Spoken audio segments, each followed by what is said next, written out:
How many of you here like chocolate? Well, you might be surprised to know that chocolate actually has quite a rich history. Today I'll be explaining to you the impact that chocolate has had on our world. I'll do this by analyzing the past, present, and future of chocolate. Let's start with the history. Now, no one knows exactly who were the first people to turn cocoa into chocolate, but DNA traces have deduced that cocoa trees have originated somewhere between 20 degrees south and 20 degrees north of the equator in South America. Now, chocolate was very important to the indigenous tribes of the area, as it was used in religious ceremonies, offerings to gods and royalty, and even in some tribes as currency. Once the Spanish conquered much of South America, they brought back with them to Europe the recipe of chocolate, and it quickly caught on and became a widespread worldwide commodity. However, originally, chocolate was very expensive, making it a commodity only for the higher classes. But in 1900, when this guy, Milton Hershey, came along, he made chocolate affordable to the public by mass producing it and selling it for low prices. Once chocolate became this affordable, it quickly became very important to the US military. In the military, chocolate served and serves two purposes. Firstly, chocolate is sent in care packages in large numbers to troops on the front line as motivation and encouragement. The second use is as an emergency ration.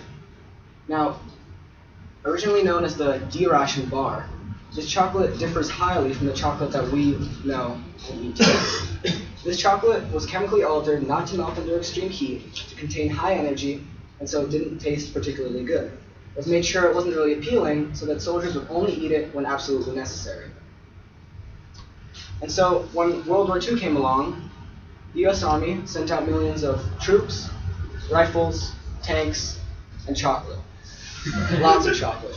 In fact, nearly every soldier in most branches of the US military is given their own D-ration pack. So, this brings us to the present.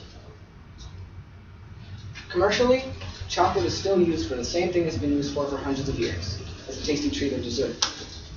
In the military, a modernized and modified version of the D-ration bar is now given to every soldier in all branches of the military. It is now also put into emergency kits as a ration, and that includes most earthquake survival kits and tsunami survival kits. And now, it is quite interesting that it's used as a ration for some really unusual jobs. In an article published in the LA Times in September 16, 2013, Amy Hubert explains how chocolate is being sent to the crew of the International Space Station, both as food and as an emergency ration to see how it would cope in the human system in space. Now, no one knows exactly what the future of chocolate will hold, but we can make a few educated guesses based on trend. Commercially, it will most likely still be used for the same thing as it's been used for since the beginning, as a food and a dessert. As an emergency and military ration, it will most likely be chemically altered even further to suit the specific needs of those to whom it is given. Now, however, there may be a new interesting angle coming into the future of chocolate: medicine. According to a study published in the Neurology magazine in 2013 by David Sala and his team, they concluded that neurovascular coupling and cognitive function can both be improved by regular cocoa consumption. Now, this is not the only study that has had such results, and due to studies such as these, it is possible that in the future, chocolate will not only be a dessert, but might also be used as a medicine. So clearly, chocolate is more important than just another trivial food. This can be seen by analyzing the past, present, and future of chocolate as we live today. Now, those of you who haven't tried chocolate yet might want to try it. Some of you will like it, some of you will hate it. The important thing to me is that you know, and now you do.